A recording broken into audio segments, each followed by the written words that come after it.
Hi Como, summer school science teachers. I am Renee Swanson. I am the course designer for what you'll be guiding students through this summer. So first off, I want to just thank the teachers who wrote the previous curriculum for biology and physical science. I was able to use that and a lot of their resources as a template for how I designed this summer, and really bringing in the use of formative, which is an integrated Schoology integration that you're going to see here. And what that was able to do is really take a lot of the slides, videos, worksheets, and just streamline it into, basically a lesson where students could just go to one spot and not be clicking around and that type of thing. So we're able to pilot formative with students this year, and it seemed pretty intuitive to students. They didn't necessarily need to be instructed at all. They just go into Schoology, click on their assignments, they are there, and they just move through them. So worked pretty well. I'm excited to see how it goes this year for summer school. So again, thank you to the previous designers and providing all those great resources.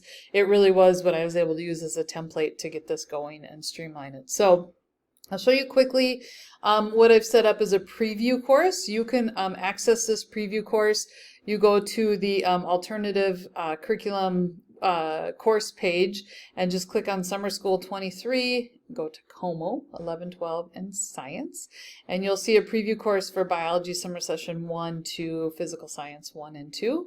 And do not copy these preview courses over. I've set them up so that you could basically see what they're going to look like, and you can use that format for yourself. If you copy them over, you're going to see any assignment that has this external tool means that it's coming from this formative integrated program, and so you need to move that over from your formative account. If you copy this into your course from here, it's connected to my formative account, and that's not going to be helpful to anybody. So this is really just so you can see how it works. So what I'm going to do is just show you this, and then I'm going to take you through and show you quickly. Basically, I've compiled all the resources that you're going to need to load into your Schoology course onto one page per course, so that you have everything right there and then can just build in Schoology. So that's the goal. So we are not that one. Here's where I want you. Okay. So this is how I would build it out. Obviously, do not attach the instructor notes for students. There's some answers and things like on there that we don't want to get a hold of. But this is how it might look for students. So this is going to mean that you're pulling it in from your formative account, and I'm going to show you where you can get all these lessons from that I built. You'll copy them into your formative account. If you see this, it means that you're going to be attaching a Google Doc.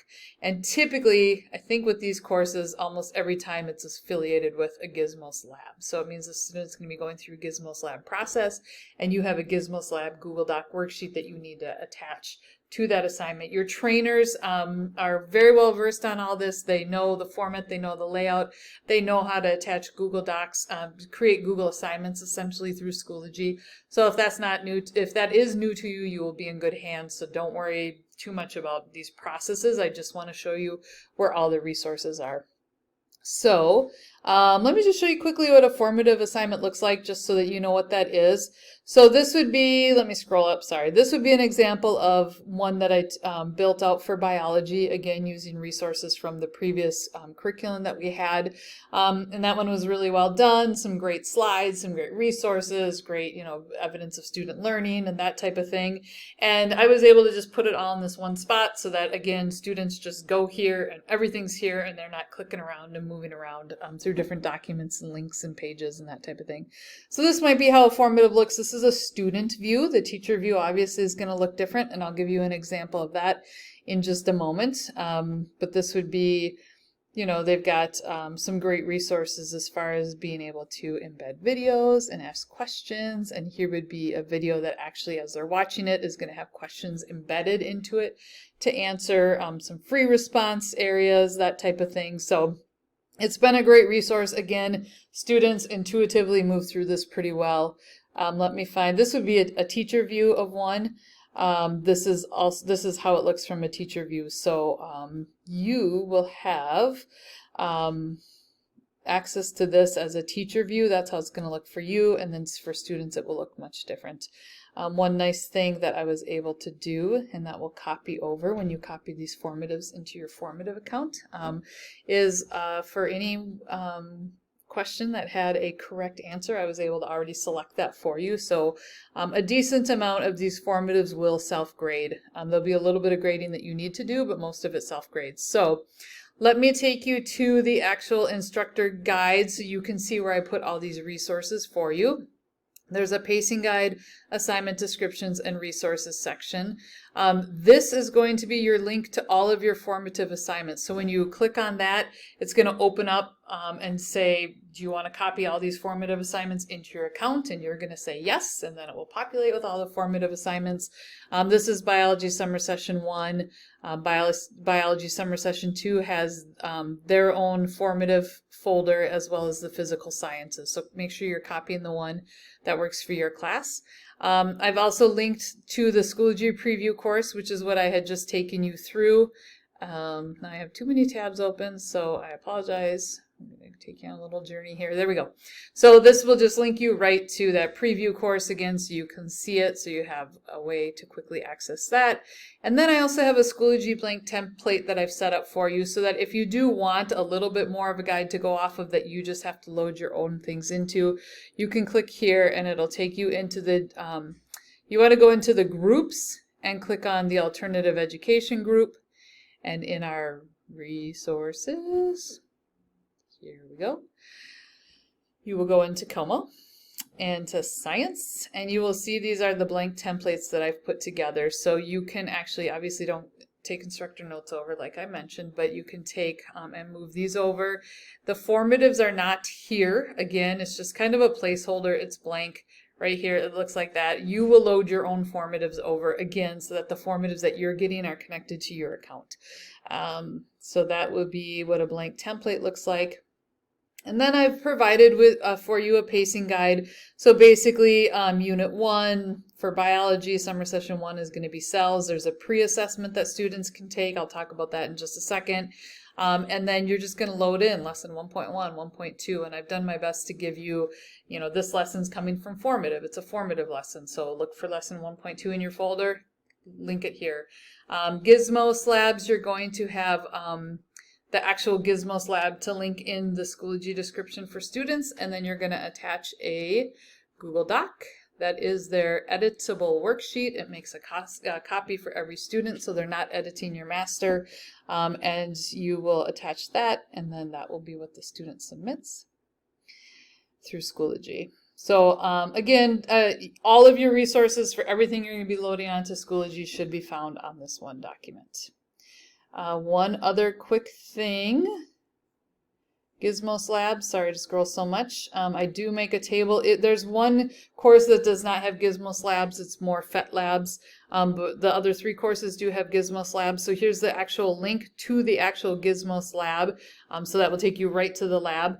I tell you which lesson it should be set up in Schoology. So this would be your lesson 1.4, lesson 2.2, that type of thing. Here are your Google Docs that you're going to attach, and here are your answer keys. So hopefully some one-stop shopping here for you to get your Schoology course set up. And one other quick thing I want to show you, 2 ways for you to assign student work and differentiate. One is the REA data. So let's say this should give you the information of if a student got a 52% in their class or if they got an 18%. And then the goal with knowing that data is that you can assign different workloads. The student that was pretty close to passing isn't going to need to do as much work as a student that got like the 18%. And so this just talks you through how to set up a grading group in Schoology. It's going to look a little bit different for biology and physical science as far as like what work you're actually assigning, but the setting up of the grading groups is the same. So a student who really needs to do the full course load should go into the blue group where units 1, 2, and 3 are assigned to them. A student that really probably, they got 40 to 49%, so they just need to do unit 2 and 3 as compared to a student who got like 50 to 59% really only needs to do 1 unit to make up their credit. The other thing that you have access to then is also pre-assessments. And let me just take you back here quickly. Sorry about all this clicking around. Every unit will have a pre-assessment, and so I will talk to you. You'll see how to set up your settings informative to make it a pre-test. Students get one try, they can't re-answer the questions, but if they do get an 80% on this pre-test, you can test them out of that unit and they can move on. So 2 ways that students can manage their workload and do really the workload that's right for them for their credit recovery. Again, this is teacher view. So the correct answers are selected. For students, it will look more like this. Slowly loading here. This is how it will look for a student. So they go through and they take these pre-tests, and then you can grade them. And if they get 80% or higher, they test out of that unit and they can move on. So that is the setup. You'll be loading formatives. You'll be loading some Gizmo Slabs in Google Docs. And that should be it. Look to that instructor notes. Get all your resources on that one page. Please give me your feedback. I'm really curious to find out what was the teacher experience like. What was the student experience like? What do we need to do differently? That type of thing, to continue to really design some summer school curriculum that's very engaging for the students and works to with them and where they're at to help them recover that credit. So have a great summer, and yes, I would greatly appreciate feedback. Thank you.